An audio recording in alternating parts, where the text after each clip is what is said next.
Please ہماری video کو like کریں، شیئر کریں اور ہمارے چینل کو سبسکرائب کریں۔ بسم اللہ الرحمن الرحیم۔ مشرکین حضور نبی کریم صلی اللہ علیہ وسلم کے پاس آئے۔ انہوں نے آپ سے کہا، اے محمد صلی اللہ علیہ وسلم، اگر آپ اللہ کے سچے رسول ہیں تو ہمارے 3 سوالات کے جوابات بتا دیں۔ ہمارا پہلا سوال یہ ہے کہ اصحاب کہف کون تھے؟ دوسرا سوال ہے کہ ذوالقرنین کون تھے؟ اور تیسرا سوال ہے کہ روح کیا چیز ہے؟ آپ صلی اللہ علیہ وسلم نے ان کے سوالات سن کر فرمایا، میں ان سوالات کے جوابات تمہیں کل دوں گا۔ نبی اکرم صلی اللہ علیہ وسلم نے اس جملے میں انشاءاللہ نہ فرمایا، یعنی یہ نہ فرمایا انشاءاللہ میں تمہیں کل جواب دوں گا۔ قریش آپ کا جواب سن کر واپس چلے گئے۔ ان حضرت صلی اللہ علیہ وسلم وحی کا انتظار کرنے لگے، لیکن وحی نہ آئی۔ دوسرے دن وہ لوگ آ گئے، آپ صلی اللہ علیہ وسلم انہیں کوئی جواب نہ دے سکے۔ وہ لوگ لگے باتیں کرنے، انہوں نے یہ تک کہہ دیا محمد کے رب نے انہیں چھوڑ دیا۔ ان لوگوں میں ابو لہب کی بیوی ام جمیل بھی تھی، اس نے بھی یہ الفاظ کہے، میں دیکھتی ہوں کہ تمہارے مالک نے تمہیں چھوڑ دیا ہے اور تم سے ناراض ہو گیا ہے۔ نبی اکرم صلی اللہ علیہ وسلم کو قریش کی یہ باتیں بہت شاق گزریں، آپ بہت پریشان اور غمگین ہو گئے۔ آخر جبرائیل علیہ السلام سورہ کہف لے کر نازل ہوئے۔ اللہ تعالیٰ کی طرف سے آپ کو ہدایت کی گئی اور آپ کسی کام کی نسبت یوں نہ کہا کریں کہ اس کو کل کر دوں گا، مگر اللہ کے چاہنے کو ملا لیا کریں، یعنی انشاءاللہ کہا کریں۔ مطلب یہ تھا کہ جب آپ یہ کہہ کے آئندہ فلاں وقت پر میں یہ کام کروں گا تو اس کے ساتھ انشاءاللہ ضرور کہا کریں۔ اگر آپ اس وقت اپنی بات کے ساتھ انشاءاللہ ملانا بھول جائیں اور بعد میں یاد آ جائے تو اس وقت انشاءاللہ کہہ دیا کریں، اس لیے کہ بھول جانے کے بعد یاد آنے پر وہ انشاءاللہ کہہ دینا بھی ایسا ہے جیسے گفتگو کے ساتھ کہہ دینا ہوتا ہے۔ اس موقع پر وحی میں دیر اس بنا پر ہوئی تھی کہ آپ انشاءاللہ نہیں کہا تھا۔ جب جبرائیل علیہ السلام سورۃ کہف لے کر آئے تو آپ نے ان سے پوچھا تھا، جبرائیل تم اتنی مدت میرے پاس آنے سے رکے رہے، اس سے تشویش پیدا ہونے لگی تھی۔ جواب میں حضرت جبرائیل علیہ السلام نے عرض کیا، ہم آپ کے رب کے حکم کے بغیر نہ ایک زمانے سے دوسرے زمانے میں داخل ہو سکتے ہیں، نہ ایک جگہ سے دوسری جگہ جا سکتے ہیں، ہم تو صرف اس کے حکم پر عمل کرتے ہیں۔ اور یہ جو کفار کہہ رہے ہیں کہ آپ کے رب نے آپ کو چھوڑ دیا ہے، تو آپ کے رب نے آپ کو ہرگز نہیں چھوڑا، بلکہ یہ سب اس کی حکمت کے مطابق ہوا ہے۔ پھر حضرت جبرائیل علیہ السلام نے آپ کو اصحاب کہف کے بارے میں بتایا، ذوالقرنین کے بارے میں بتایا اور پھر روح کے بارے میں وضاحت کی۔ اصحاب کہف کی تفسیر ابن کثیر کے مطابق یوں ہے، وہ چند نوجوان تھے، دین حق کی طرف مائل ہو گئے تھے اور راہ ہدایت پر آ گئے تھے۔ یہ نوجوان پرہیزگار تھے، اپنے رب کو معبود مانتے تھے، یعنی توحید کے قائل تھے، ایمان میں روز بروز بڑھ رہے تھے، اور یہ لوگ حضرت عیسیٰ علیہ السلام کے دین پر تھے۔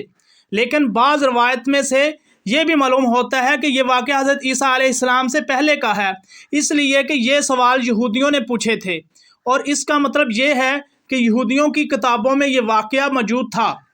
اس سے یہی ثابت ہوتا ہے کہ یہ واقعہ حضرت عیسیٰ علیہ السلام سے پہلے کا ہے۔ قوم نے ان کی مخالفت کی، ان لوگوں نے صبر کیا۔ اس زمانے کے بادشاہ کا نام دقیانوس تھا، وہ مشرک تھا، اس نے سب کو شرک پر لگا رکھا تھا بھی بہت ظالم، بت پرستی کراتا تھا، وہاں سالانہ میلہ لگتا تھا۔ یہ نوجوان اپنے ماں باپ کے ساتھ اس میلے میں گئے، وہاں انہوں نے بت پرستی ہوتے دیکھی، یہ وہاں سے بیزار ہو کر نکل آئے اور سب ایک درخت کے نیچے جمع ہو گئے۔ اس سے پہلے یہ لوگ الگ الگ تھے، ایک دوسرے کو جانتے نہیں تھے۔ آپس میں بات چیت شروع ہوئی تو معلوم ہوا یہ سب بت پرستی سے بیزار ہو کر میلے سے چلے آئے ہیں۔ اب یہ آپس میں گھل مل گئے، انہوں نے اللہ کی عبادت کے لیے ایک جگہ مقرر کر لی۔ رفتہ رفتہ مشرک قوم کو ان کے بارے میں پتہ چل گیا، وہ انہیں پکڑ کر بادشاہ کے پاس لے گئے۔ بادشاہ نے ان سے سوالات کیے تو انہوں نے نہایت دلیری سے شرک سے بری ہونے کا اعلان کیا۔ بادشاہ اور درباریوں کو بھی توحید کی دعوت دی۔ انہوں نے صاف کہہ دیا، ہمارا رب وہی ہے جو آسمان اور زمین کا خالق ہے، اور یہ ناممکن ہے کہ ہم اس کے سوا کسی اور کی عبادت کریں۔ ان کے اس صاف گوئی پر بادشاہ بگڑا، اس نے انہیں ڈرایا، دھمکایا اور کہا کہ اگر یہ باز نہ آئے تو میں انہیں سخت سزا دوں گا۔ بادشاہ کا حکم سن کر ان میں کوئی کمزوری پیدا نہ ہوئی، ان کے دل اور مضبوط ہو گئے، لیکن ساتھ ہی انہوں نے محسوس کر لیا کہ یہاں رہ کر وہ اپنی دینداری پر قائم نہیں رہ سکیں گے، اس لیے انہوں نے سب کو چھوڑ کر وہاں سے نکلنے کا ارادہ کر لیا۔ جب یہ لوگ اپنے دین کو بچانے کے لیے قربانی دینے پر تیار ہو گئے تو ان پر اللہ تعالیٰ کی رحمت نازل ہوئی۔ ان سے فرما دیا گیا، جاؤ تم کسی غار میں پناہ حاصل کرو، تم پر تمہارے رب کی رحمت ہوگی اور وہ تمہارے کام میں آسانی اور راحت مہیا فرما دے گا۔ پس یہ لوگ موقع پا کر وہاں سے بھاگ نکلے اور ایک پہاڑ کے غار میں چھپ گئے۔ قوم نے انہیں ہر طرف تلاش کیا لیکن وہ نہ ملے۔ اللہ تعالیٰ نے انہیں ان کو دکھنے سے عاجز کر دیا۔ بادشاہ کے آدمیوں نے ان کا تعاقب کیا تھا اور غار تک پہنچ گئے تھے، لیکن غار میں وہ ان لوگوں کو نظر نہیں آئے تھے۔ قرآن کریم کا اعلان ہے کہ اس غار میں صبح و شام دھوپ آتی جاتی تھی۔ یہ غار کس شہر کے کس پہاڑ میں ہے یہ یقینی طور پر کسی کو معلوم نہیں۔ پھر اللہ تعالیٰ نے ان پر نیند طاری کر دی۔ اللہ تعالیٰ انہیں کروٹیں بدلواتے رہے۔ ان کا کتا بھی غار میں ان کے ساتھ تھا۔ اللہ تعالیٰ نے جس طرح اپنی قدرت کاملہ سے انہیں سلا دیا تھا اسی طرح انہیں جگا دیا۔ وہ 309 سال تک سوتے رہے تھے جیسے ابھی کل ہی سوئے تھے۔ ان کے بدن، کھال، بال، غرض ہر چیز بالکل صحیح سلامت تھی، یعنی جیسے سوتے وقت تھے بالکل ویسے ہی تھے۔ کسی قسم کی کوئی تبدیلی واقع نہیں ہوئی تھی۔ وہ آپس میں کہنے لگے، کیوں بھائی، بھلا ہم کتنی دیر تک سوتے رہے ہیں؟ ایک نے جواب دیا، 1 دن یا اس سے بھی کم۔ یہ بات اس نے اس لیے کہی تھی کہ وہ صبح کے وقت سوئے تھے اور جب جاگے تھے تو شام کا وقت تھا، اس لیے انہوں نے یہی خیال کیا کہ وہ 1 دن یا اس سے کم سوئے ہیں۔ پھر ایک نے یہ کہہ کر بات ختم کر دی، اس کا درست علم تو اللہ کو ہے۔ اب انہیں شدید بھوک پیاس کا احساس ہوا۔ انہوں نے سوچا بازار سے کھانا منگوانا چاہیے۔ پیسے ان کے پاس تھے، ان میں سے کچھ وہ اللہ کے راستے میں خرچ کر چکے تھے، کچھ ان کے پاس باقی تھے۔